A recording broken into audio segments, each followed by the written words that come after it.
ನಾವು ತಿನ್ನುವ fast food, junk ಫುಡ್ಗಳು, ಖಾರ, ಮಸಾಲೆ ಪದಾರ್ಥ, ಮಾಂಸಾಹಾರ, ದುಶ್ಚಟಗಳನ್ನು ಮಾಡ್ತಾ ಇರ್ತೇವೆ. ಬಿಡಿ, ಸಿಗರೇಟ್, ಗುಟ್ಕಾ, ತಂಬಾಕು, ಸಾರಾಯಿ. ಕಿಡ್ನಿ ಏನಾದ್ರು ಒಂದ್ಸರಿ ಫೇಲ್ ಆದ್ರೆ ಮತ್ತೆ ಸರಿ ಮಾಡೋದು ತುಂಬಾ ಕಷ್ಟ ಆಗುತ್ತೆ. ಕಿಡ್ನಿ ಸ್ಟೋನ್ ಅನ್ನ ಬೇಗ ಕರಗಿಸ್ತಕ್ಕಂಥ ಮನೆ ಮದ್ದನ್ನು ನೋಡೋಣ.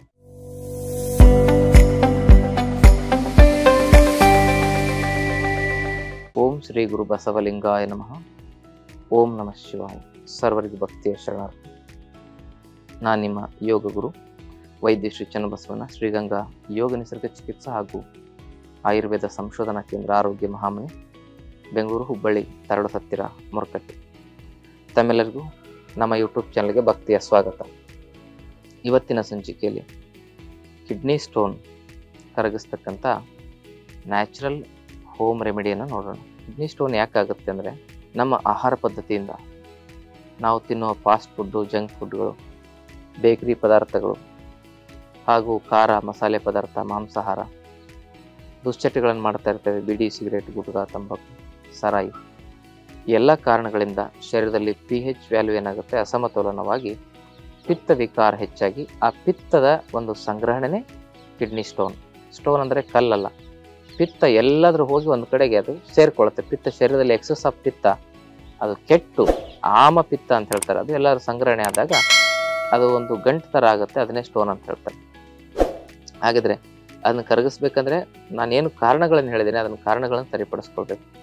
ತಪ್ಪು ಆಹಾರ ಪದ್ಧತಿಯಿಂದ ಸರಿ ಆಹಾರ ಪದ್ಧತಿಗೆ ನಮ್ಮನ್ನು ನಾವು ಬದಲಾಯಿಸ್ಕೊಳ್ಬೇಕು.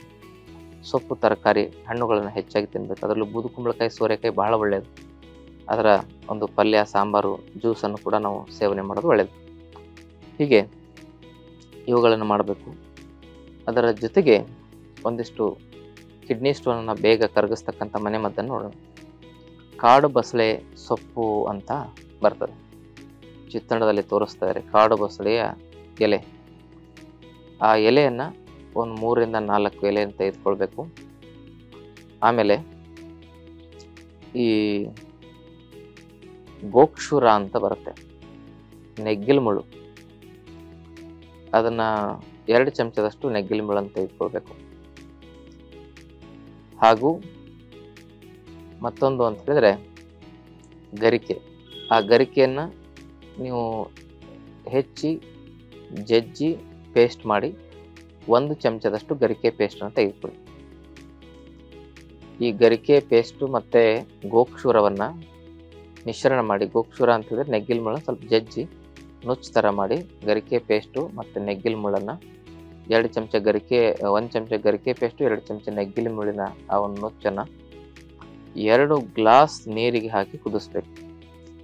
ಅದು ಕುದ್ದು 1 ಗ್ಲಾಸಿಗೆ ಇಳಿಬೇಕು. ಅದು ಇಳಿದಾಗ ಅದನ್ನು ಶೋಧಿಸಿ ಆ ಕಷಾಯವನ್ನು ಬೆಳಗ್ಗೆ ಖಾಲಿ ಹೊಟ್ಟೆಯಲ್ಲಿ ಸೇವನೆ ಮಾಡಬೇಕು. ಆ ಕಾಡು ಬಸಳೆ ಸೊಪ್ಪಿನ ಎಲೆಗಳನ್ನು 2 ರಿಂದ 3 ಅಗದು ತಿಂದು ಆಮೇಲೆ ಆ ಕಷಾಯವನ್ನು ನಾವು ಕುಡಿದ್ರೆ 1 ತಿಂಗಳಾದಮೇಲೆ ನಾವು ಕಿಡ್ನಿಯ ಆ ಒಂದು ಪರೀಕ್ಷೆ ಮಾಡಿಸ್ಕೊಂಡ್ರೆ, ಸ್ಕ್ಯಾನಿಂಗ್ ಮಾಡಿಸ್ಕೊಂಡ್ರೆ ಕಿಡ್ನಿಲಿರ್ತಕ್ಕಂಥ ಕಲ್ಲು ಆಲ್ಮೋಸ್ಟ್ ಪ್ರತಿಶತ 80 ರಿಂದ 90ರಷ್ಟು ಜನರಿಗೆ ಕರಗಿರೋದನ್ನು ನಾವು ಕಂಡಿದ್ದೇವೆ. ಅದಕ್ಕೆ ಸುಮಾರು ಒದ್ದಾಡಿ ತುಂಬ ಕಷ್ಟಪಟ್ಟು ತುಂಬ ಖರ್ಚು ಮಾಡ್ತಾರೆ, ಅದೇನು ಅವಶ್ಯಕತೆ ಇಲ್ಲ. ಮತ್ತು ಆಪ್ರೇಷನ್ ಮಾಡಿಸ್ಕೊಳ್ಳೋದು, ಆ ಸ್ಟೋನ್ ಬ್ಲಾಸ್ಟ್ ಮಾಡಿಸ್ಕೊಳ್ಳೋದ್ರಿಂದ ಕಿಡ್ನಿಯ ಸೂಕ್ಷ್ಮವಾಗಿರ್ತಕ್ಕಂಥ ನೆಫ್ರಾನ್ಸ್ಗಳಿಗೆ ತೊಂದರೆ ಉಂಟಾಗಿ ಕಿಡ್ನಿ ಫೇಲ್ ಆಗ್ತಕ್ಕಂಥ ಚಾನ್ಸಸ್ಗಳು ಜಾಸ್ತಿ ಇರ್ತವೆ. ಅದಕ್ಕೆ ಸಹಜವಾಗಿರ್ತಕ್ಕಂಥ ಒಂದು ಸಮಸ್ಯೆಗೆ ಕಾಂಪ್ಲಿಕೇಟೆಡ್ ಸೊಲ್ಯೂಷನ್ ತಗೊಂಡು ಮತ್ತು ಕಿಡ್ನಿ ಏನಾದ್ರು ಒಂದ್ಸರಿ ಫೇಲ್ ಆದರೆ ಮತ್ತೆ ಸರಿ ಮಾಡೋದು ತುಂಬ ಕಷ್ಟ ಆಗುತ್ತೆ. ಅದಕ್ಕೆ ಇದನ್ನು ಮನೆ ಮದ್ದು ಮಾಡ್ಕೊಳ್ಬೋದು. ಇದಕ್ಕೂ ಆಗಿಲ್ಲ ಅಂದರೆ 1 ತಿಂಗಳು ಆದಮೇಲೂ ಕೂಡ ಇದನ್ನು 1 ತಿಂಗಳು ಪ್ರಯೋಗ ಮಾಡಿ ನೋಡಿ. ಸ್ಟೋನ್ ಸೈಜ್ ಅಟ್ಲೀಸ್ಟ್ ಕಡಿಮೆ ಆದರೆ ಇನ್ನೊಂದು ತಿಂಗಳು ಉಪಯೋಗ ಮಾಡ್ಬೋದು. 1 ತಿಂಗಳಾದರೆ ಎಷ್ಟು ಕರಗಿಲ್ಲ ಅಂದರೆ ಅದಕ್ಕೆ ಆಯುರ್ವೇದದಲ್ಲಿ ಒಳ್ಳೆಯ ಔಷಧಿಗಳಿದ್ದಾವೆ. ನಮ್ಮಲ್ಲಿ 10 mm ಒಳಗಡೆ ಇರತಕ್ಕಂಥ ಕಿಡ್ನಿ ಸ್ಟೋನ್ಗಳು ಭಾಳ ವೇಗವಾಗಿ ಕರಗಿರೋದನ್ನು ನೋಡಿ 98% ಜನರು ಈ ಕಿಡ್ನಿ ಸ್ಟೋನಿಂದ ಬಹಳ ವೇಗವಾಗಿ ನಿವಾರಣೆ ಆಗಿರೋ ಒಂದು ಅನುಭವ ನಮ್ಮ ಆಶ್ರಮದಲ್ಲಿ ನಾವು ನೋಡಿದ್ದೇವೆ.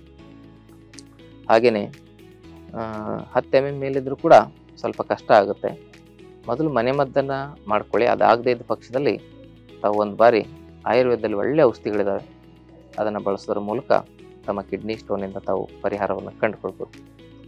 ಆದಮೇಲೆ ಈ ಮಾಹಿತಿ ಇಷ್ಟ ಆದರೆ ತಮ್ಮ ಬಂಧು ಮಿತ್ರರೊಂದಿಗೆ ವಿಡಿಯೋನ ಶೇರ್ ಮಾಡ್ಕೊಳ್ಳಿ. ಜೊತೆಗೆ ತಾವಿನ್ನೂ ನಮ್ಮ ಚಾನಲ್ಗೆ ಸಬ್ಸ್ಕ್ರೈಬ್ ಆಗಿಲ್ಲ ಅಂದರೆ ದಯವಿಟ್ಟು ಸಬ್ಸ್ಕ್ರೈಬ್ ಮಾಡ್ಕೊಳ್ಳಿ. ಗುಣವಾಗದ ಕಠಿಣ ಕಾಯಿಲೆಗಳಿಗೆ ಯೋಗ ಆಯುರ್ವೇದದಲ್ಲಿ ಪರಿಹಾರ ಇದೆ. ಕಂಡುಕೊಳ್ಳುವ ಪ್ರಾಮಾಣಿಕ ಪ್ರಯತ್ನವನ್ನು ಮಾಡೋದ್ರಿಂದ ನೂರಾರು ವರ್ಷ ಆರೋಗ್ಯವಾಗಿ ನೆಮ್ಮದಿಯಿಂದ ಬದುಕಬಹುದು. ತಮ್ಮೆಲ್ಲರಿಗೂ ಭಕ್ತಿಯ ಶರಣು ಶರಣಾರ್ಥಿ. ಲೇಟೆಸ್ಟ್ ಹಾಗೂ ಇಂಟ್ರೆಸ್ಟಿಂಗ್ ಸುದ್ದಿಗಳಿಗಾಗಿ ಬಾಸ್ ಟಿವಿ ಕನ್ನಡ ಚಾನೆಲ್ನ ಸಬ್ಸ್ಕ್ರೈಬ್ ಮಾಡಿ. ಹಾಗೆಯೇ ಬೆಲ್ ಐಕಾನ್ ಪ್ರೆಸ್ ಮಾಡಿ. ಇದರ ಜೊತೆಗೆ ಫೇಸ್ಬುಕ್, ಇನ್ಸ್ಟಾಗ್ರಾಮ್, ಎಕ್ಸ್ ನಲ್ಲೂ ಮಿಸ್ ಮಾಡದೆ ಫಾಲೋ ಮಾಡಿ.